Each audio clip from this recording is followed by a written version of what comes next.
2026 April 1ರಿಂದ ಸರ್ಕಾರದ ನಿಯಮಗಳಲ್ಲಿ ಭಾರಿ ಬದಲಾವಣೆಗಳು ಆಗಲಿವೆ. ಅದರನ್ವಯ ಇನ್ಮುಂದೆ ಹೊಸ ಪ್ಯಾನ್ ಕಾರ್ಡ್ಗೆ ಅರ್ಜಿ ಸಲ್ಲಿಸುವ ವೇಳೆ ಬರೀ ಆಧಾರ್ ಕಾರ್ಡ್ ಇದ್ರೆ ಸಾಕಾಗೋದಿಲ್ಲ.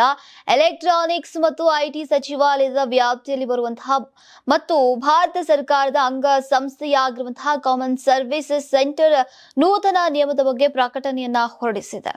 ನೀವು ಸಣ್ಣ ಆಗ್ಬೇಕಲ್ವಾ? ಅದು ಒಂದು ಉತ್ತಮ ಆಹಾರದಿಂದ ಸಣ್ಣ ಆಗ್ಬೇಕಲ್ವಾ? ಪ್ರತಿದಿನ ನಮ್ಮ ಜೀನಿ ಸ್ಲಿಮ್ ನ ಯೂಸ್ ಮಾಡಿ ಯಾವುದೇ ಸೈಡ್ ಎಫೆಕ್ಟ್ ಇಲ್ದಂಗೆ ನೀವು ಸಣ್ಣ ಆಗ್ತೀರಾ. ಈಗ ಹೊಸದಾಗಿ ಪ್ಯಾನ್ ಕಾರ್ಡ್ಗೆ ಅರ್ಜಿ ಸಲ್ಲಿಸುವವರು ಮತ್ತು ಈಗಿರುವಂತಹ ಪ್ಯಾನ್ ಕಾರ್ಡ್ ಅನ್ನ ನವೀಕರಿಸೋಕೆ ಆಧಾರ್ ಕಾರ್ಡ್ ಜೊತೆ ಹೆಚ್ಚುವರಿ ದಾಖಲೆಗಳನ್ನ ಒದಗಿಸುವುದು ಕಡ್ಡಾಯವಾಗಲಿದೆ. ಹೆಚ್ಚುವರಿ ದಾಖಲೆ ಸಲ್ಲಿಸದೇ ಇದ್ರೆ ಪ್ಯಾನ್ ಕಾರ್ಡ್ ಅರ್ಜಿ ಸ್ವೀಕೃತಗೊಳ್ಳುವುದಿಲ್ಲ ಅಂತ CSC ಹೇಳಿದೆ. ಈಗ ಮಾರ್ಚ್ 31ರವರೆಗೆ ಪ್ಯಾನ್ ಕಾರ್ಡ್ಗೆ ಅರ್ಜಿ ಸಲ್ಲಿಸುವವರು ಕೇವಲ ಆಧಾರ್ ಕಾರ್ಡ್ ಇಟ್ಕೊಂಡು ಅಪ್ಲೈ ಮಾಡಬಹುದು. ಅಥವಾ ಏಪ್ರಿಲ್ 1ರಿಂದ ಅರ್ಜಿ ಸಲ್ಲಿಸಬೇಕಾದವರು ಈಗ ಆಧಾರ್ ಕಾರ್ಡ್ ಜೊತೆ ಹೆಚ್ಚುವರಿ ದಾಖಲೆಯನ್ನ ಸಲ್ಲಿಸುವುದು ಕಡ್ಡಾಯವಾಗಲಿದೆ.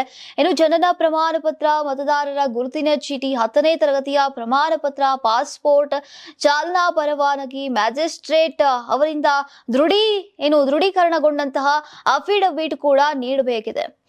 ಒಂದು ವೇಳೆ ಪ್ಯಾನ್ ಕಾರ್ಡ್ ನಲ್ಲಿರುವಂತಹ ಹೆಸರು ಆಧಾರ್ ಕಾರ್ಡ್ಗೆ ಹೊಂದಿಕೆಯಾಗದೆ ಹೋದ್ರೆ ಅದನ್ನ ತೆಗೆದು ಹಾಕಲಾಗುತ್ತೆ. ಆಧಾರ್ ಕಾರ್ಡ್ ಅಲ್ಲಿರುವಂತಹ ಹೆಸರಿಗೆ ಹೊಂದಿಕೆಯಾಗುವ ಹೆಸರು ಮಾತ್ರ ಪ್ಯಾನ್ ಕಾರ್ಡ್ ಮೇಲೆ ಕಾಣಿಸಿಕೊಳ್ಳಿದೆ. ಹಾಗಾಗಿ ಅರ್ಜಿದಾರರು ತಮ್ಮ ಆಧಾರ್ ವಿವರಗಳು ಸರಿಯಾಗಿದೆಯೇ ಅಥವಾ ನವೀಕೃತವಾಗಿದೆಯೇ ಅನ್ನೋದನ್ನ ಖಾತ್ರಿಪಡಿಸಿಕೊಳ್ಳುವಂತೆ CSC ಮನವಿಯನ್ನ ಮಾಡಿದೆ. ಹಾಗೂ ಏಪ್ರಿಲ್ 1ರಿಂದ ಕಳೆದ ಹಳೆಯ ನಮೂನೆಯ ಅರ್ಜಿಯನ್ನ ಸ್ವೀಕರಿಸಲಾಗುವುದಿಲ್ಲ.